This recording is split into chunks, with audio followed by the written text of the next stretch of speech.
let's get into the first bit of our session, focusing on inspiring you and motivating you to excellence. We heard from Omphile at the start of the year. She's a Future Global Leaders Club alumni who's currently doing her first year of her BSc in Chemical Engineering at the University of Stellenbosch. She is a position 1 in Cluster B 2024 matriculant. That means she was the best in her cluster, the highest achiever in her cluster for matric last year. She had 7 distinctions, all right? Incredible, 100% in geography, 100% in life sciences, life orientation, it was a 95%, mathematics 94%, physical science a 92%, isiXhosa home language 88%, and English, a first additional language, also at 86%. She is a really an incredible achiever, and we're so excited for her taking the time out to walk us through her journey to getting those 7 distinctions, her study habits, her timetable, just the things that made sure that she didn't leave marks on the table, the things that kept her pushing forward to making sure that she achieved super success in her academics. Omphile, thank you so much for joining us today. Welcome back to the Future Global Leaders Club. How are you doing?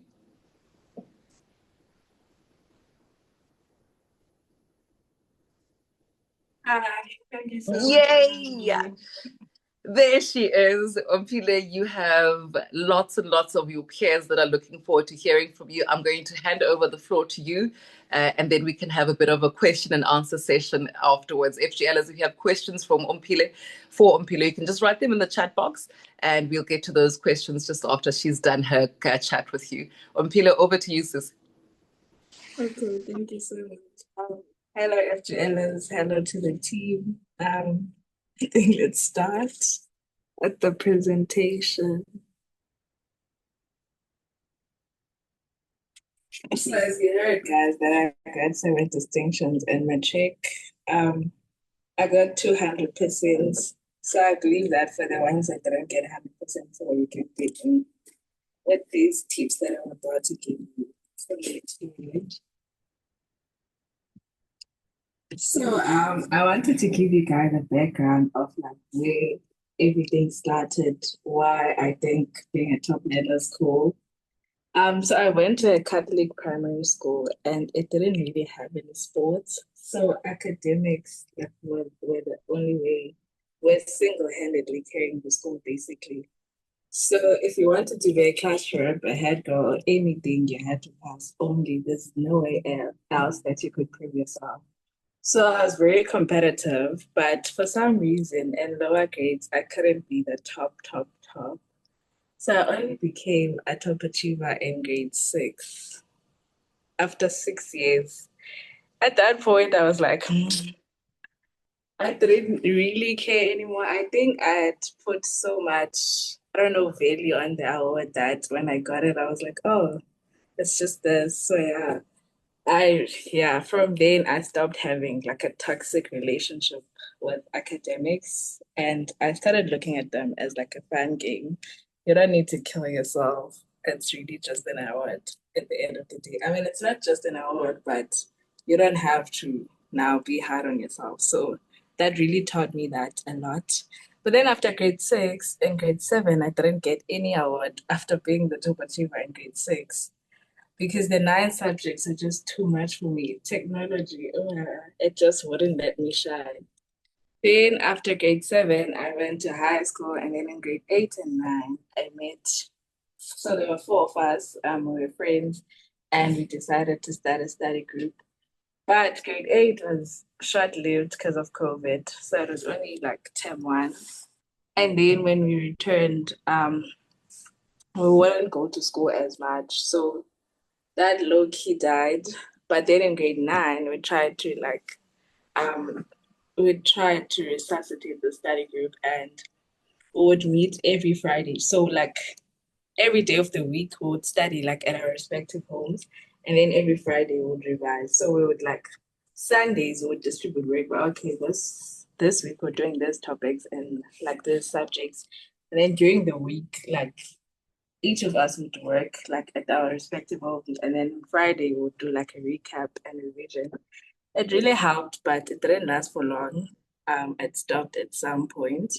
But yeah, it really did help. I think you guys should try out study groups. It really helps to be in like and networking with them with people that are doing the same thing. You can't do every past paper, you can't access every YouTube video or everything. You can't see everything. So by being close to people, then you can hear from them what they saw.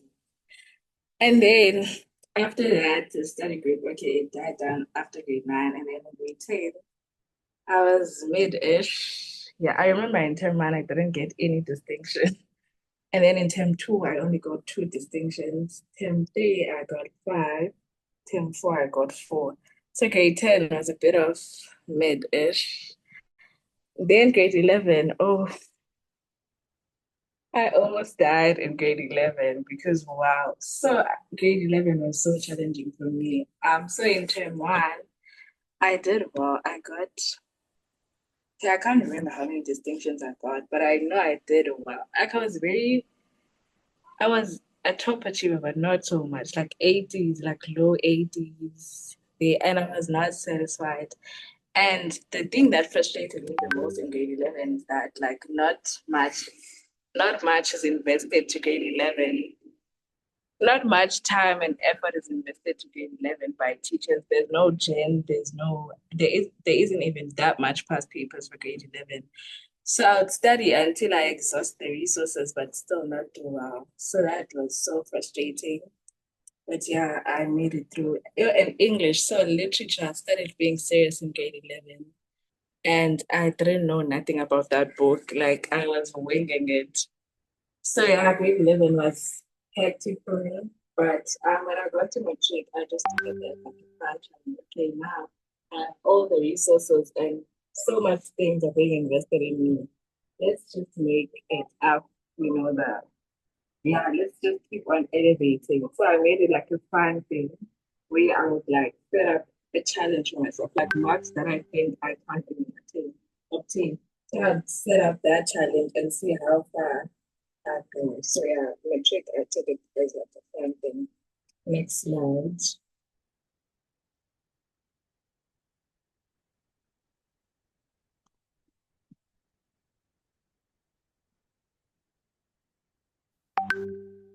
On to the next slide, Putluvuka.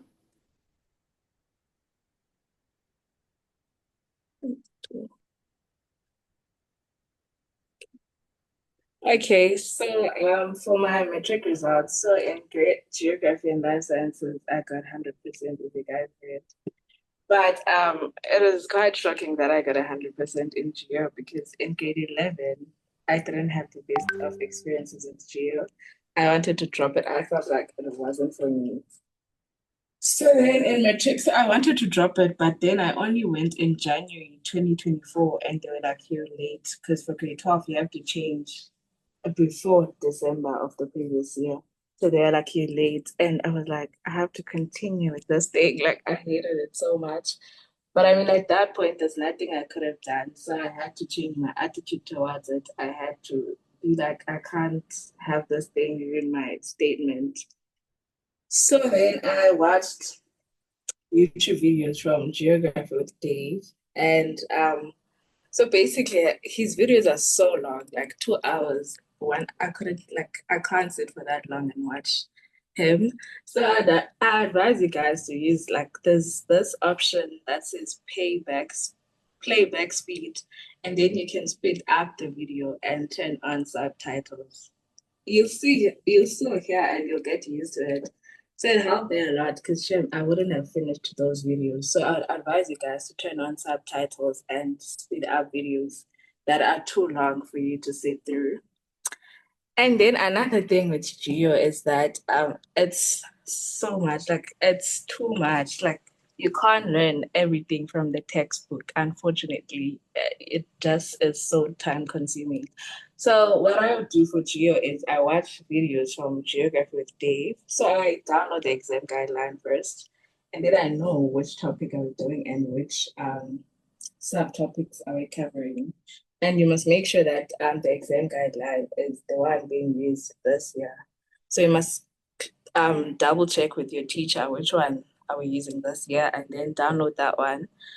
And then you must look at the topics that we're covering. And then when you look at the topic, sometimes the topic is still being covered this year, but some subtopics were removed after COVID.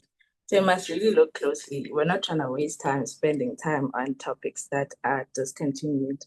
So you look for the subtopics that we're still covering, and then you watch the geography with day videos and sped up, whether it's 1.5 times or 2 times, however, whichever one you like. And then you go straight to past papers. I know you're gonna fail initially, but it's so hard to study geo with the textbook. You just have to learn it that way. Because then you learn one thing from the textbook and then the memos say something else. And now you have to unlearn what you learned from the textbook and learn from the memos. So I'd recommend that you don't even go to the textbook.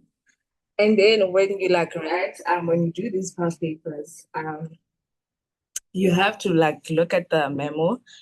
If it's your first time seeing the question, you have to have I had an exercise book where I'd write down all of there's that 8 mark question, 8 marks, 6 marks, 12 marks.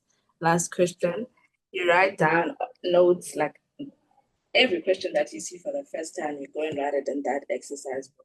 And then you will read from that exercise book. So it's basically like you're making your own textbook. So then I did that. And then also with geo for each topic. So it can either come as a 15-mark question or a 7 or an 8-mark question. So you have to practice them separately because they're all different things. You can master a 15-mark question and still fail a 7-mark question. So you have to be intentional that, okay, I'm doing climatology and I'm doing tropical cyclones. I'm going to do the 15-mark question, maybe do 10 past papers for the 15-mark question. You do them, finally get the hang of it. And then you do 10 past papers on the 7-mark questions because it's a whole different thing. Even though it's the same content, but the way it's asked is too different. You have to get used to both of them because in the exam, they can choose either one. And then there is map work. So map work, initially it just wouldn't let me shine.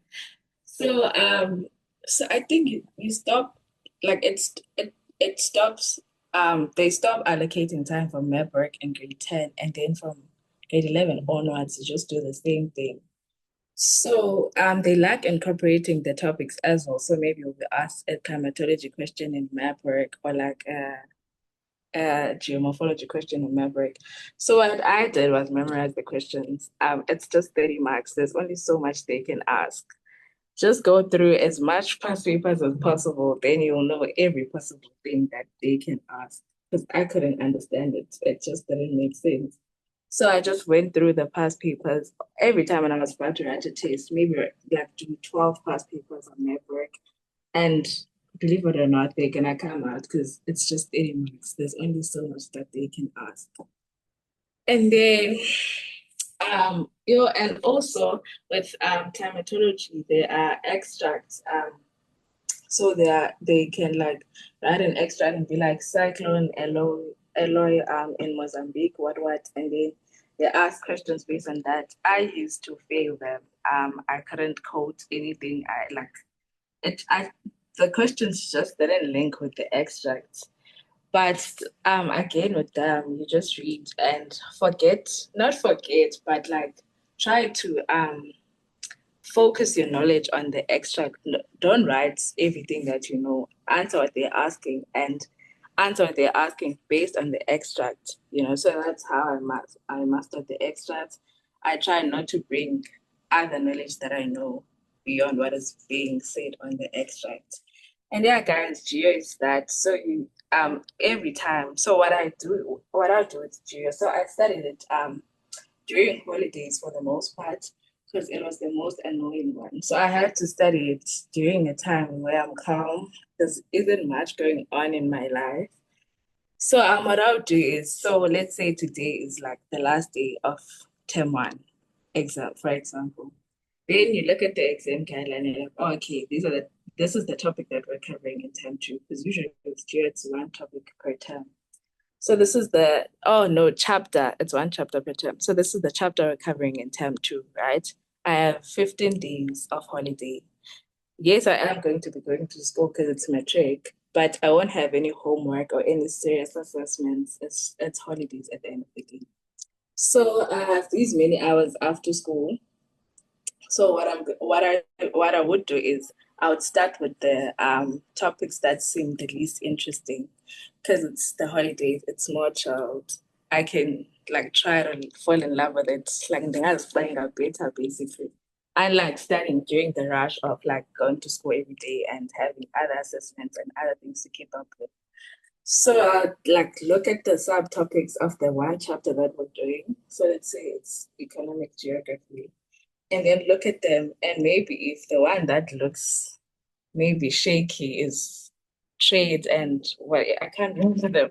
If it's trade, then I try like during the holidays, try as much as I can to master that one that I hate, that seems like I'm going to hate. Then I do that study for like 5 hours a day. And as I said, I didn't really use textbook. It's just a video, then straight to the past papers until I like did well in them. To know how like to know how you're okay, like with doing, to know when to stop. Because I mean, I studied during holidays, and my exams are gonna be in 3 months. At some point, I have to tell myself to stop because the resources are not gonna end. How I knew if I was reading enough is when like I would answer like 8 mark question and give. So they only ask for 4 options, but I'd be able to give like 12 options because at that point I had a lot of knowledge and I understood the topic. So I knew that by the number of options I was able to give and the 8 mark questions and also labels and stuff like that. So that's when I knew that okay, I'm good now. This tag is on, let me stop. Then yeah, so that's how I studied geo during holidays, 5 hours a day. Start with the topic that you hate the most and do past papers until you can give more than more than 6 options for the 8 mark question. And then for life sciences, guys, I'm gonna be honest, life sciences, I just really liked it. Like I don't think it came hard. Like I just really liked it. I've always had interest in it. So yeah, it was really easy for me. Like I would study it like I'm reading an interesting book, basically. It didn't really seem like studying to me. So the only thing that I used to struggle with though is investigation questions, and I know a lot of people struggle with them. Again, it's the same thing as Matric memorization because they're gonna ask the same thing and different scenarios. So they're gonna ask the planning steps, what could be increased, validity, reliability, and stuff like that. So you just have to pay attention to the trend that, oh, okay, if we're using plants and then they ask for validity, always like they always say same species, same gender, okay, not gender for plants, but same species, same gender, same age. So you just pay attention to those things and be like, oh, okay, you can the only thing you can do is memorize it. Okay, validity means okay, I'm not sure which one means same, but one or reliability is to repeat and increase sample size. I memorize it because really and repeat. So it's like reliability, repeat, increase sample size. And then validity, same. You just need to see what can be kept constant that affects the investigation.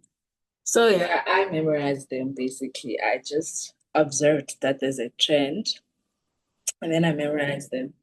And then labels and functions. Guys, you have to make sure that you learn your diagrams from every angle. Because I remember at term 2, there was this one question where, no, in term 1, we're doing the human reproductive system.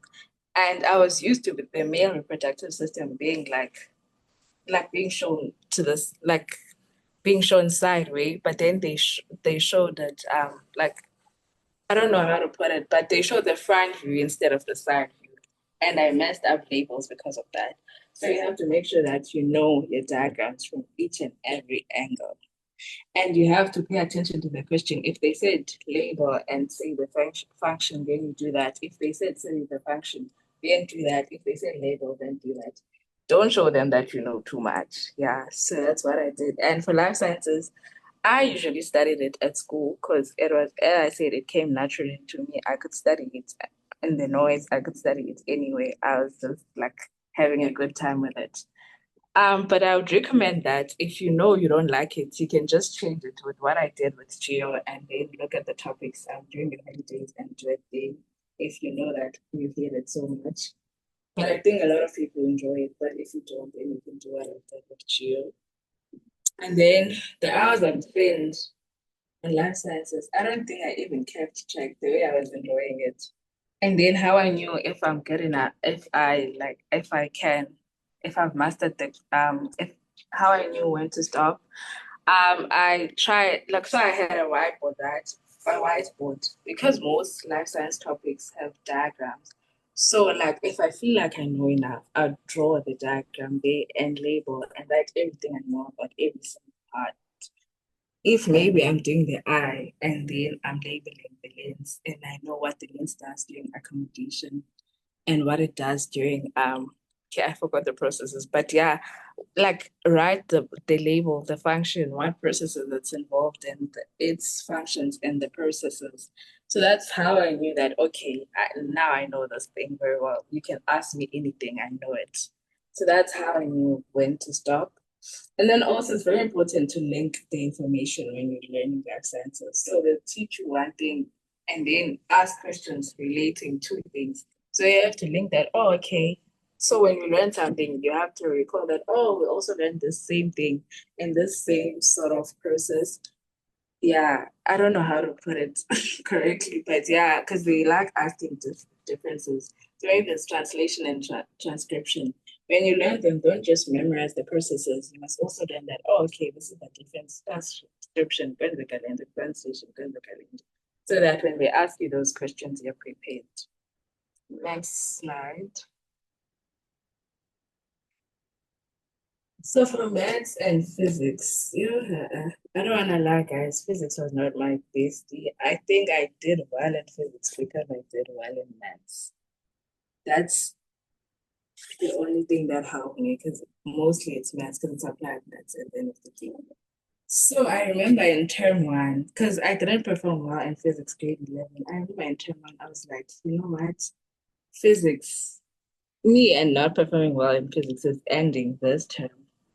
So I studied um for in January, I think first week, I studied physics. I was studying I made sure organic chem, I knew everything. You could ask me anything. And then obviously I had to stop because now I had other subjects. Then I stopped. I didn't do any past papers though. So I just studied from videos and textbooks and then I stopped and then I studied other subjects. By the time exams came, I had forgotten everything. Okay, not everything. I still had an idea. So I remember I got 82% for my exam. And then because of the practical, I ended up getting 81% of my report. This is the subject that I was like, you could ask me anything. So yeah, with that, guys, I made a mistake. So I'd recommend that if you're studying a topic, make sure that you do past papers on it. Don't just study it and move on with your life. You have to practice and then stop. Because then if you stop before doing the past papers, it's very easy to forget. So study, if you say, okay, I'm gonna study, if you think if you want to study organic chem, do past papers. Past papers, do enough past papers to a point where you master it and then you stop. Don't stop before doing past papers because then you're gonna forget and then you're gonna have to start over. Because I mean, at the end of the day, you have to be able to answer the question. You being able to fill in the textbook from A to Z is not going to help you in any way. Exams are asked in the form of questions, so you have to make sure that you work on past papers. So that was my mistake for physics during OTEM one. So I studied it with Geo. Remember, I said that I studied Geo in and during holidays. So term one, I was like, I'm definitely including physics as well during my study sessions, because I have to catch up on term one's work. So I can't go to term two. And I saw that in term two we have acids and bases, and I've heard horrible stories about acids and bases. So I was like, okay, let me get my term one right before we get into term two. And then I did that. And then in term two, I started like afresh with term two's work. And then I got a 95% in term two. So yeah, guys, I'd recommend that if you know that in term one, maybe you got an 80%, you know that there are some topics that you still find shaky.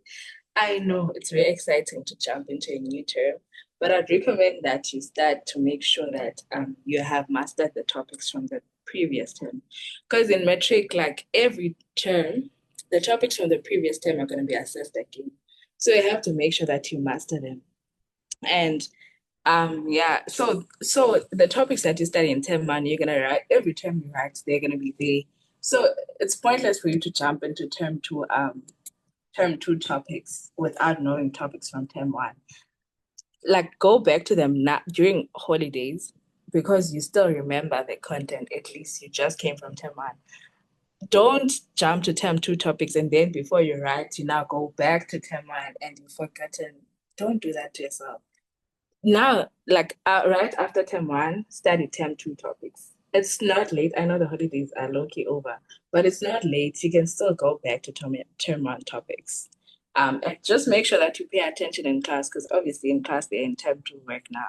Pay attention in class so that when the time comes for you to study term two topics, you at least know something about them. So guys, go back. Don't rush to term two work. Don't, please.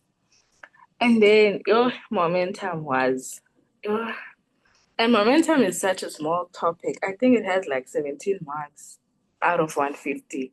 But it used to rock me. I didn't understand a thing. But I think it happens with us top learners and small topics. Sometimes you overanalyze things and sometimes you complicate uncomplicated things. So I think with the small topics, just relax and take the knowledge as it comes. Yes, it's that simple. Yes, it's that simple. Don't try to now make it complicated because it doesn't make sense why it's that simple. So for momentum, I studied a lot of past papers and I realized that I overanalyze the statement. I make my own conclusions that are not even there. So don't overanalyze. It's that simple, please. If it's that simple, like getting the answer quickly is not a sign that you're wrong. Maybe you're just that good, you know. So that's what I had to come to terms with a moment because you are a kind of person, man. And then I heard that there's a trend. So one of my teachers told me that there's a trend in physical science papers. So what they do is they realize that learners. So obviously there are topics that are known to be hard and topics that are known to be easy. So the learners that don't study at all for the hard topics, but they study and master, they observe that these learners only answer, so they answer question 4, question 6, question 8, which are the easy topics. So now examiners are making the easy topics harder and the harder topics easier. So the scary topics, the one everyone's scared of, they putting the low order questions there. And then for the topics that were known to be easy, they're putting the high order questions there. So I think you guys should try to practice with the recent papers. If you're practicing for an easy topic, practice with recent papers because then you'll find that they now have put high order questions in those easy topics and those topics that are known to be easy, basically. Because they don't like the habit of learners only answering those questions in exams. I also heard that there's a trend, so examiners try to examine whether teachers have taught well. So if maybe they want to test whether we have skills for graphs and for graph analysis. Though so for example, with our physics paper 1 paper, there were graphs everywhere. Everything was asked in the form of a graph. So examiners have something that they're looking for. So I heard that examiners have something that they're looking for. So if they test graphs this year and they're still not satisfied with the performance, they're likely to test it again next year until they feel like, okay, now the teachers are teaching the graphs well. So I used to skip 2023 when I was studying because I was like, there's no way they're gonna repeat the same thing. I mean, they know we did that paper. So I used to skip it and do like the years that are before that. But actually they say the teachers recommend that we stick to what they are examining recently so that we can know that okay, this is what they're trying to test, you know. I don't know how true that is, but that's what I was advised to do. And then for maths, guys, so I really loved maths paper two. The maths paper two, you couldn't tell me nothing. Like geometry, loved it. But maths paper one, oh, it was hectic. So it's very easy to get 100% in paper one, but paper two, in paper two, but paper one. And I don't know why, because paper one is supposed to be easier, but I just couldn't get it to a point where I'd study for paper one topics, like more than paper two topics, and still I wouldn't get it. I don't know what the issue is. Maybe I think in the exam room I'd be like so nervous because I know this is paper one. I don't have a good history with paper one. I'm likely going to like fail, not fail, but I'm likely going to perform below my expectations. So I think it's those thoughts that made me perform that way. But yeah, math paper one was just not my thing. So I had to make sure that I passed math paper two. As a result, I'd get like 147 for paper two and the 121 for paper one, which is like not really balanced because yeah, math paper one was just not my thing. So I just was like, okay, it's just not my thing. I focused on paper two to make sure that at least I passed paper two too much so that my math paper one marks like can at least get some facade. And stats. So paper two, I like the geometry, but stats is just it's one of those simple topics that likes trying to act like it's complicated. Like they put questions there that are like, huh? What does this even mean? So I tried I think they're doing that with maths as well. What I said they're doing with physics, because now stats is harder. So I tried to focus on those one line questions that what if the weight was increased by one, everyone's weight was increased by one? What if what does this have an effect on Q2? What does those questions that like being shady instead. So I focused on those and maths paper two, and I just mastered maths paper two.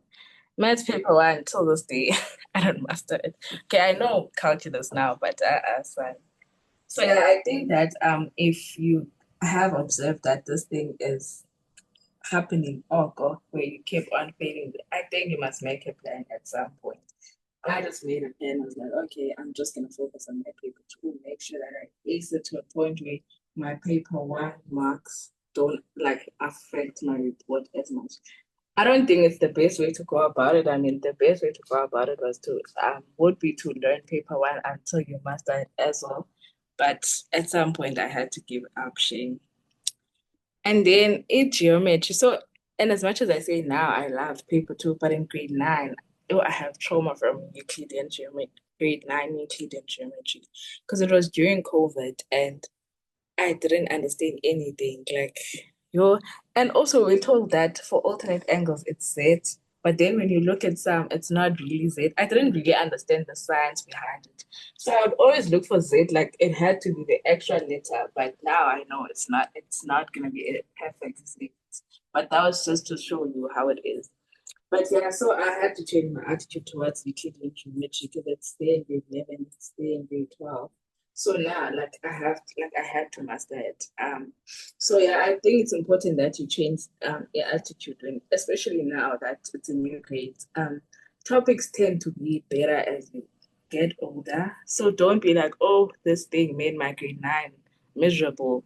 I can't like. Don't tell yourself that you can't do it. It might end up being your favorite topic, like me, because I thought I couldn't do Euclidean geometry, but I ended up doing really well with it. So yeah, guys, always change your topic, change your attitude towards topics. And then how I studied for maths and physics. So for maths and physics, I wouldn't really do after my physics scandal in term one, where I tried pre-studying and it didn't work. So for maths and physics, I wouldn't really do pre-studying. So as the teacher is teaching, I would go because it's very not easy, but the videos are usually shorter for the topics in maths and physics. It's more practice than learning things. So like as the teacher is teaching, if we're now doing let's say calculus, I'd go home um, and then watch a video and then do past papers. And then even if it's just subtopics, it's important to do past papers, even if so calculus is divided into three questions most. There's the derivative, optimization, and the cubic function. So even if you just taught how to derive, study that and go to past papers. You do others later. It's okay to go to a past paper and do one question and be done. It's okay to only do 1.1 to 1.4 and not know what to do in 1.7. You don't have to go to past papers when you know everything. It's part of learning. You're there to learn as well. So I did that, and it really helped me for math and physics. And on average, I'd spend. So for them, I studied mostly at school. So at school, when there's a free period, it's very easy to sneak in one math question here and there because you don't. It's not that much reading. You just do question one algebra, solve for X here and there until the. Or if the teacher's late, or if maybe you're supposed to have an afternoon class for 2 hours and then like they start after 1 hour 30 minutes. That extra 30 minutes that you've already budgeted that you were going to be studying, just do sneak in one momentum question. Yeah, that's what I did for the most part. And then obviously before an exam, then I'd study again a lot for it. How I knew if I was ready, like how I felt like I was ready for an exam. I don't know, it just like seemed easy. Everything just seemed easy because you start and it seems so hard. You have to think about whether to put in calculation. But then at some point, it seems like second nature, and you're like, I know this thing, you know. So I think that's what I did. And then for definitions in physics, please, every term, recheck them. You'll think you know a definition until you get to an exam. So yeah, I thought I did the past papers to a point where I felt like it came easy, and then I'd study definitions for physics and then go to the exam basically. Next slide.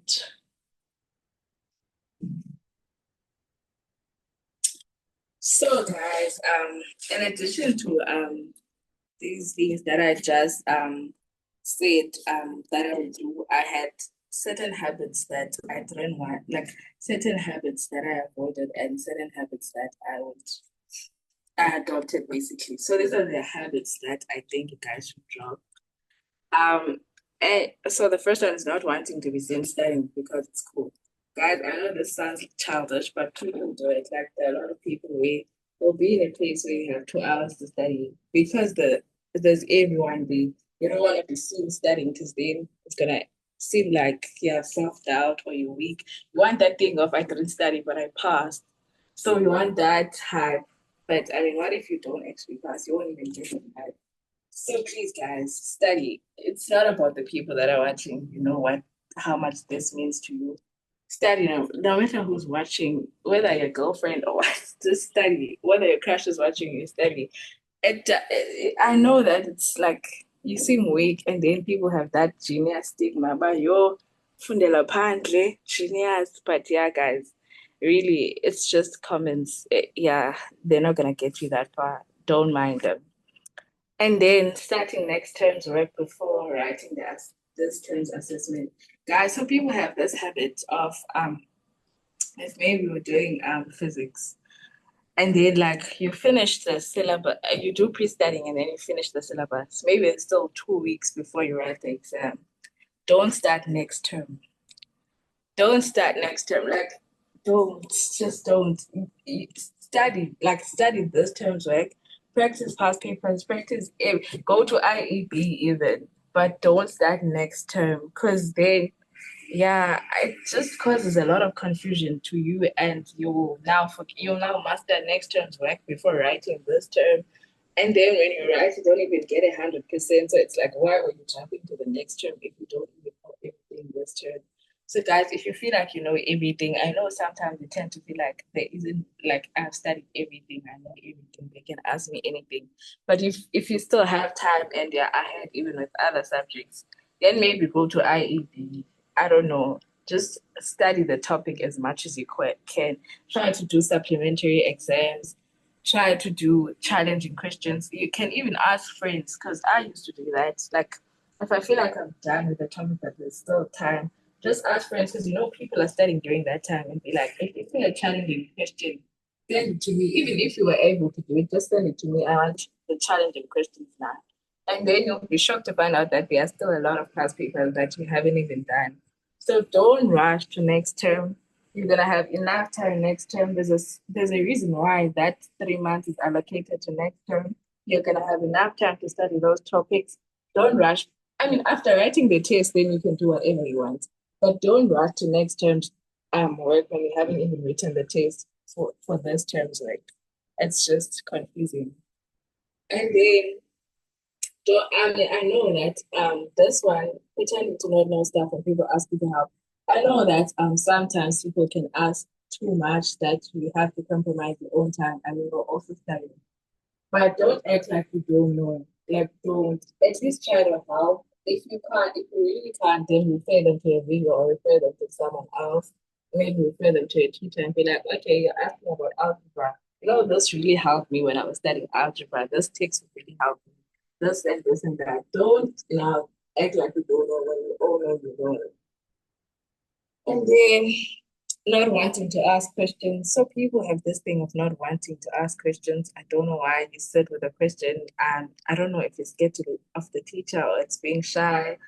I don't know, but guys, it's not that deep, honestly. Even if you feel like, because me, I was struggling with momentum, and momentum is the topic that is known for helping level ones pass. So I'm like, if I ask a question on momentum, it's gonna seem like I think we're working, yeah, well, but still, I still ask because I was struggling. So yeah, don't care what people are gonna think.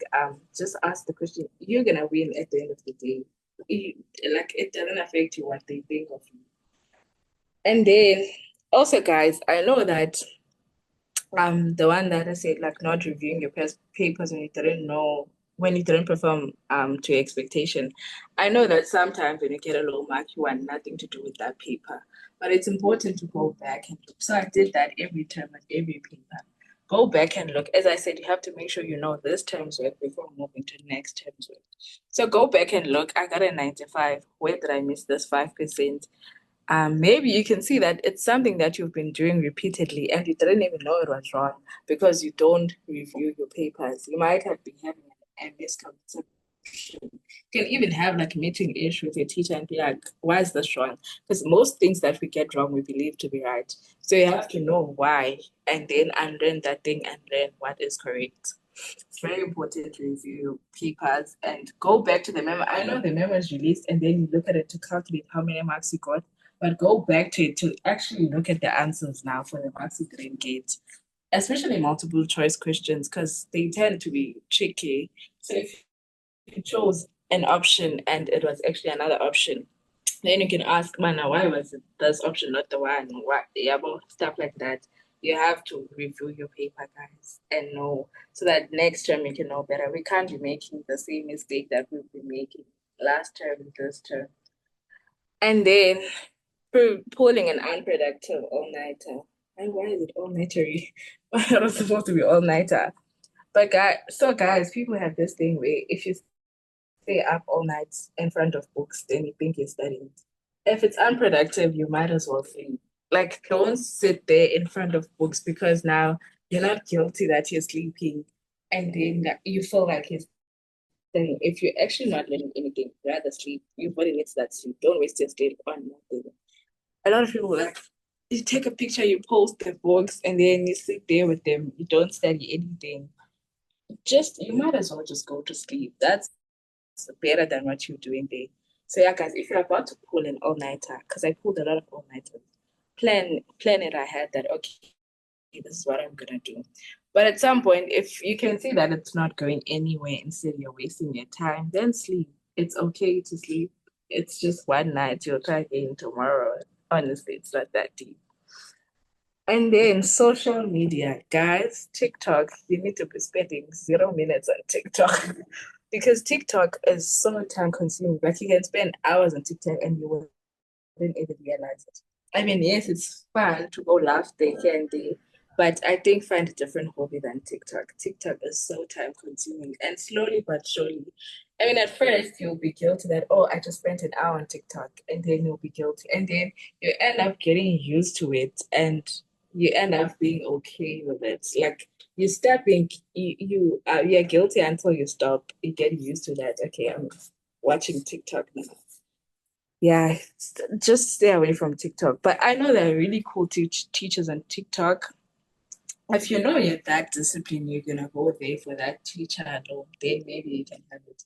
I couldn't have TikTok because I know that I'm gonna spend hours on TikTok. So yeah, I didn't have TikTok. Another thing is energy drinks. I know we all like them. At some point, I used to. Okay, at some point, I used to drink energy drinks a lot to a point where I almost fainted at school because I drank a lot of energy drinks. Red Bull was my friend. But guys, I think yes, you can drink them, but to a certain extent. And at some point, it even stops working. Like that's when you should know that now it's like a regular juice when it's not. So I think that with energy drinks, that just drink it once in a while. Maybe you can say once in 2 weeks. Not that often. Like I drank Red Bull 7 days straight and I almost fainted. So guys, I don't want you guys to go through that. Stay away from energy drinks. Just drink it once when you know you really need it. And then another thing is looking down on others. So I feel like this one is more like natural. So after being announced, top 10 in the assembly, you start feeling like, oh, you can't touch me. I'm the it. But guys, it's important to know that academic success is not the only way. It's not the only success that is there.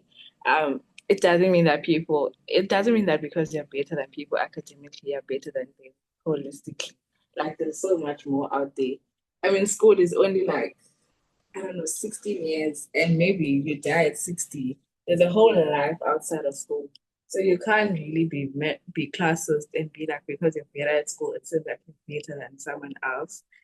Try to be chilled about it, be humble. I know that sometimes it gets to that point, it gets to your head, but at home, just listen back to what you were saying to people and be like, I think that's me. Maybe that was arrogant speaking, and be humble and yeah, just be a good person in society. Next question. Next slide. All right, Omphile, we have about 5 minutes or so, and I also want to get into some of the questions, but I see some of the questions you're already answering with your habits not to adopt. Let's go through these ones, and then we can go into Q&A. So, habits that I adopted in Matric, so that I can do well in school. Number one is getting enough sleep, drinking enough water, and exercising. I do not exercise, but I think it's important to move your body at least, even if it's just during a study break. Take a walk instead of chilling on your phone. You will see a difference. Like your mind is just refreshed and ready to learn and ready to consume the knowledge. So yeah, maybe try taking walks. You don't have to do like serious exercising, but yeah. And then drinking enough water. Yeah. If you know you're sleep deprived, at least drink enough water. And then try to get enough sleep. At least be like the 7 days a week. At least I'm gonna sleep 8 hours a day for 3 of the 7. And then you see what you do with the other 4. And then another thing, maximize the time you spend at school. So if you ever tried doing a timetable, you realize that most of your time you spend at school. So I'd recommend that you guys maximize the time you spend at school, especially grade 9s, because you have 9 subjects. There's no you'll have time to study that after school. You have time to study each and every subject. So like the time that you spend at school, make sure that you grasp as the content as much as you can. Make sure you understand the teachers, ask questions during free periods, do past papers if you can. After school, even like I used to do the same way, like going to school even when I don't necessarily have to be there. I mean, I'm not saying go to school when no one's there, but if maybe there's like the like Monday, history, like there's a history exam. Obviously, the history teacher is gonna call history learners to school, and you know that the school is gonna be open for like 2 hours in Yan. And you know you're not as productive at your house.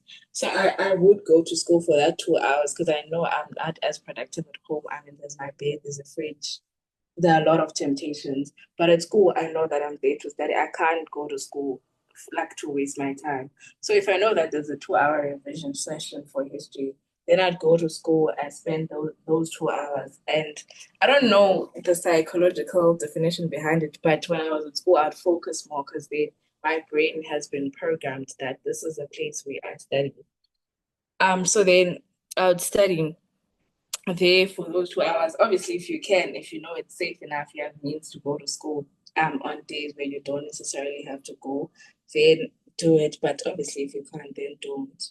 So yeah, guys, going to school even when it's a business studies revision and you have nothing to do with business studies, as long as the school's gonna be open, go and study there.